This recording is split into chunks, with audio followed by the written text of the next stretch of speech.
It's been about a day since I last uploaded my last YouTube video, so clearly another one is needed. And this is a mixture. This is obviously about the technology, so we're going to show you a live interview situation. We're using the A7RII 4K XAVCS 24p 150th shutter f2.8 manual focus. We're using Péter Bak's Colors, which Dids here is a big fan of. He likes the Péter Bak Colors. And for Dids' audio, we've got a Rode video mic on a boom pole on an extension lead straight into the A7R2. And I'm manual, just using the built-in mic on a Zoom H5, and we'll sync it in post. Dids here, published author, specialist in other areas, including diving, firearms, you name it, he's your man. And it's going to be just about how he got into writing, where you can find his book, about a 20-minute interview. So sit back, let's roll and enjoy. Tiger 734 asks, what were you like at school? Shy. Shy? Introverted. Yeah. Totally different than I am now. I don't see that. No, you wouldn't. When I was 16, I changed. What made the change? Meditation. Meditation. Yeah. Wow. Okay. Now, you're an author, and there's one thing that you need to be good at when you're an author, and that's language. So were you the English master at school? I wasn't the best, but I wasn't bad.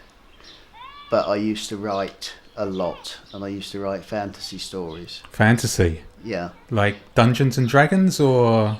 Possibly better than that. Mine were more, because I watched Stingray and 20,000 Leagues Under the Sea, and lots of cowboys and war films. I did like a little booklet and storyline on an inflatable boat. I won't tell you what the title is on that, because I might be bringing that one out actually just as a laugh later on in my career. Keep that wrapped up. We'll save it. We'll save that for another time. Right, we've got one here from Sarah 2015. What are your ambitions for your writing career? My ambitions. I want to get my books turned into films. I've spoken to a producer at the moment who likes what she's read so far. She's got copies of the first book that I published, currently the only one that's actually available to buy. But yeah, I want all of my books to turn into films. What are you working on at the minute? And that's from Freeman 86. I'm currently working on book 3 of the Johnny Miller series. Johnny Miller, tell us more about that. Johnny Miller's I don't want to give too much away. He's the star of the first book, but when I wrote the book, it went a certain way, and then I decided it couldn't carry on in that direction, so I changed it. And when we published the book went out to a few friends, and they bought it, and they were giving me reviews. And one of them actually phoned me at 12:30 midnight and said, "You can't do that." And I'm like, "What?" She said, "You can't kill those people off." And I'm like, "Do you know what time it is?" And she's like, "What? Sorry, no, I was just hooked." She said, "You can't do it," and hung up on me. So he is basically the star of this particular series. What kind of genre are these books then? Crime. Oh, crime. Bit of romance. Right. Modern kind of crime with, like modern stuff going on, or back in the days? No, modern crime. Modern crime, yeah. The third book, the book I'm writing now, features a bit of cybercrime and right, really, all hacking, cracking sort of thing. Nice, because I have friends in that field. Okay. So you mentioned about going into film. This is just a question from me. This isn't from a Twitter user. But what actor or actress then would you like to be in one of those films? Do you have a sort of a... One of the first review stroke questions I got when this book went out to the public was, "This will be a great film, who do you see playing it?" Yeah. And we toyed with the idea. Currently, when the book went out, Ray Winston was still big, and he'd be ideal for one of the characters. Yeah, yeah. Jason Statham, obviously. Of course. Tom Hiddleston. Okay, yeah. If I've got the name right.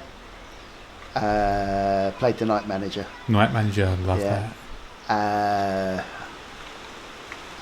There's just so many good actors out there at the moment.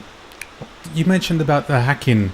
So it's obviously as a kind of in the modern age, that's pretty much something that's on our lips every day. But do you do any research into that, or do you just, because when you watch a film and there's hacking on the film and it's just nothing like what hacking would actually be in reality, or do you try and make it realistic? So do you do any research of how hacking would actually happen, or is it just from your head?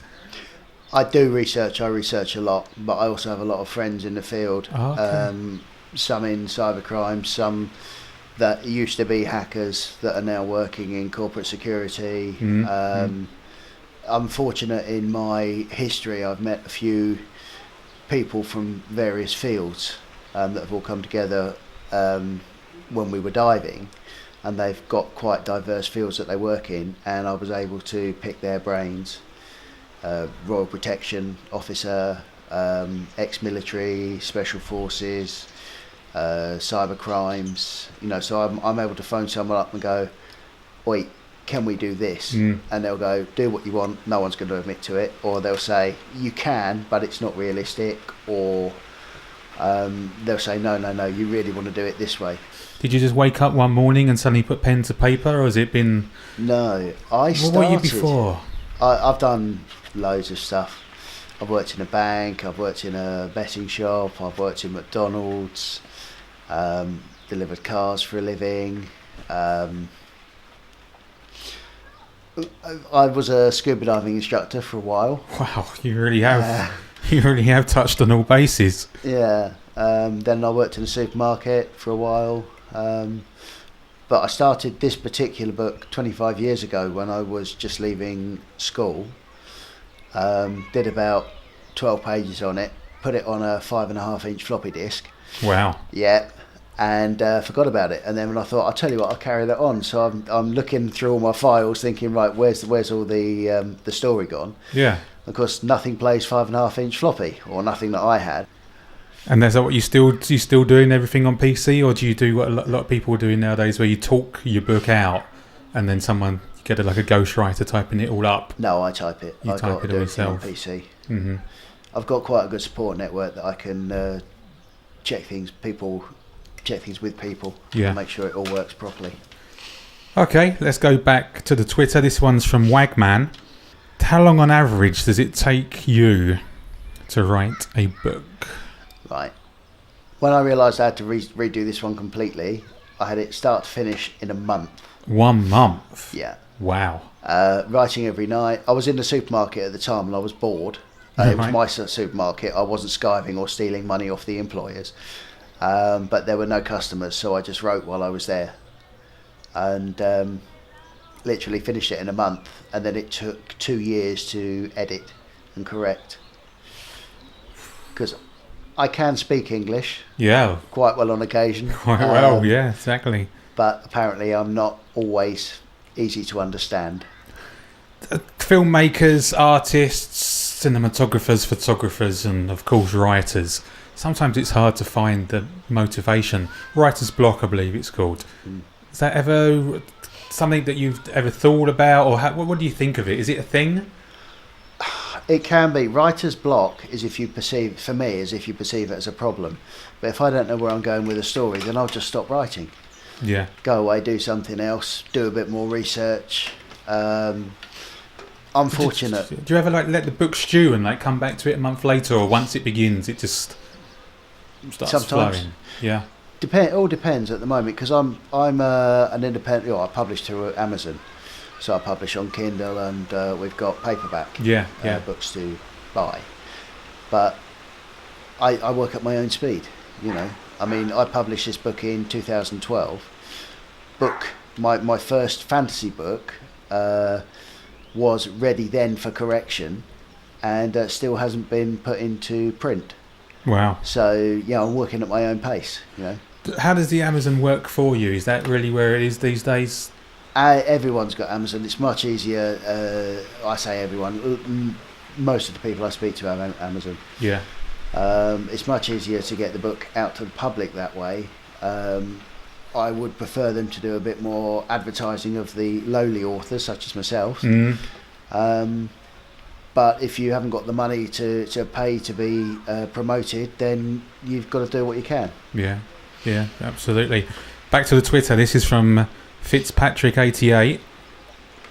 The covers of the book. Very important. Very important. That's the first thing people are going to see. Yeah. How did they come about? Do you have an artist? I had. My sister was doing the photography for me. The first cover for this book, book 1, was of the marina, which the story was set in. But I spoke to a partner publisher who said, look, this is a great picture, but doesn't really tell us what the story is going to be about.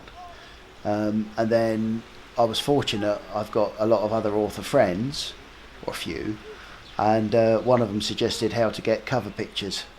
So I've got quite a decent cover picture now, which is more to do with the book. It's a young man in a suit carrying a gun. Fits well. Yeah. Fits well. And just from me, social media. Yes. This is where the world is right now. Instagrams, your Twitters. These questions from Twitter. Yeah. So, are you basically your marketing is all on Twitter? Where's the marketing going from Amazon? You just link into the books on Twitter. You kind of get it out on Twitter or Instagram. I had a website. I've got Instagram. I've got Dids Hall on Instagram. I've got Dids Hall author page on links all Facebook. below, obviously, all the links below. How is it as an author in 2017? Is it the kind of game where you're buying yachts and once they're turned into films you're on the jet ski, or is it a struggling process? The bank have just sold my house because I can't pay the mortgage. So it really is about the artistic flair and trying to just... And a lot of luck. Yeah. I read a lot about Stephen King when I got back, when I started writing book 1. And he just said, keep going, keep persevering, keep writing, This is from Mad Lopez. Where can you see yourself in 5 years' time? In 5 years' time, if I'm not a successful author, writing full time, I will be working in a gun club because I went for the experience to a gun club. So like one of them red letter days that you can buy from friends and family as a gift. Something like that. Yeah. I decided that you need to know what you're talking about. It goes back to an earlier question about do I research? Yes, I do. I joined a gun club to do the research on the book to make sure. I did shoot as a child a few times, but then they banned guns. It's so frustrating, like whether it's technology, the hacking as we mentioned before, or firearms, when someone is writing in the book and they get it just completely wrong, like saying like the wrong caliber for that particular gun, or something that just wouldn't happen, something so far-fetched. Yeah. Diving films. Part of my book involves diving. Now, as I said earlier, I'm a diving instructor. Part of the book explains about diving, and it explains correctly about diving, because some of the films you see, if they dive like you see on the film, you would die. Some of the stuff they do, Into the Deep, or Into the Blue, Jessica Alba and Paul Walker, they were doing military style diving, breathing directly from a cylinder. You can't do that as a novice. Yeah. All right, if you have to if you put yourself in that situation, but you should never be in that situation. So we try to make it realistic and follow the accepted guidelines and the rules. Exactly. Right, back to the Twitter. This one's from Paper Mache. Nice name. Okay, this is sort of going on to other people. What advice would you give to aspiring writers? Don't give up. Don't give up. Yeah, write about what you know about, write about what you're passionate about, and make sure that when you do write something, you check it. I mean, I know a lot more about guns now than I did before. I knew how to shoot, but now, as you said, I know about the calibers, I know about the which rounds fit which gun. So if you're not sure about something, check. The internet is your friend. We're in an age now where ignorance is a choice. Yeah. It's not an excuse. Okay, what advice would you give to your younger self? Don't change a thing. Never, no regrets? No. I've realised recently I'm where I am in my life from the path I've taken. Yeah. If I hadn't done the things I'd done, I wouldn't have met the people I've met, and I wouldn't be doing what I'm doing now. I wouldn't know my cybercrimes expert. I wouldn't know the gun club owner. I wouldn't know his girlfriend, who has been extremely helpful to me in my life. You know, just don't change a thing. Do what makes you happy, without hurting anyone else in the process, if you can. Good. I like that answer. We're rolling towards 20 minutes. Got a little bit of time left, so let's hand this over to you. Anything that you want to tell the viewers? Anything that you'd like to add to this? We'll leave all the links below, obviously, so they can have a look at your book. Yeah, I think if you've got friends that are willing to help you, let them help you. You can do so much on your own, but you can't do it all on your own. I was once described by an internet consultant that I know as a user that dabbles. Oh, right. When I want to know something now, or when I want something done with IT, I talk to my cyber expert. Yeah, of course, yeah. Because he knows what he's talking about. Horses for courses. Everyone's got their thing. Yeah, absolutely. But just do what makes you happy. Do what makes you happy. Yeah. That is a good quote. Talking of quotes, have you got any favourite quotes?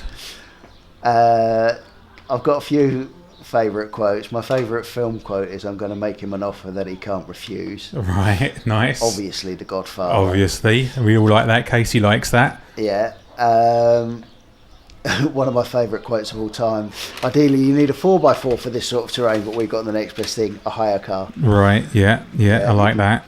It's been emotional, obviously. Obviously. We all like that one. Yeah.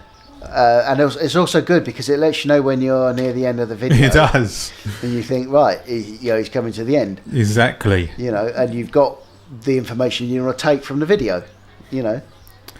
Well, on that note, it's been emotional, Didsy. It's good to have you here. Thank you. Good to be here. I like what you do. The book, to me, was a fabulous read. Thank you. And I've showed it to a few friends of mine, and it's well loved. So guys, if you can, get on this book. All the links to Amazon below. How much is it? Currently, it was £15 and 4 pence for the paperback edition. For the paperback, yeah, because now it costs a fortune to get these things printed in paperback. Yeah, I make virtually nothing on that. And $2.99 on the Kindle. I tried to get it cheaper, but Amazon won't let you drop the price. I've heard that before, where sometimes I don't let you manipulate the price. $2.99, I mean, wow. Yeah, you could give it away. But you can't go wrong for $2.99, can you? Even if you're taking a shot in the dark. Yeah. Exactly. Nice. Well, thank you very much. You're welcome. And guys, this has been the A7R2. We're using the 55mm Zeiss in Super 35. XAVCS 4K at 24p with a shutter of 150th, aperture 2.8, and we're using the Rode video mic, which is on a boom pole on an extension cable straight into camera, and from my end we're on the Zoom H5. And as usual guys, it's been emotional.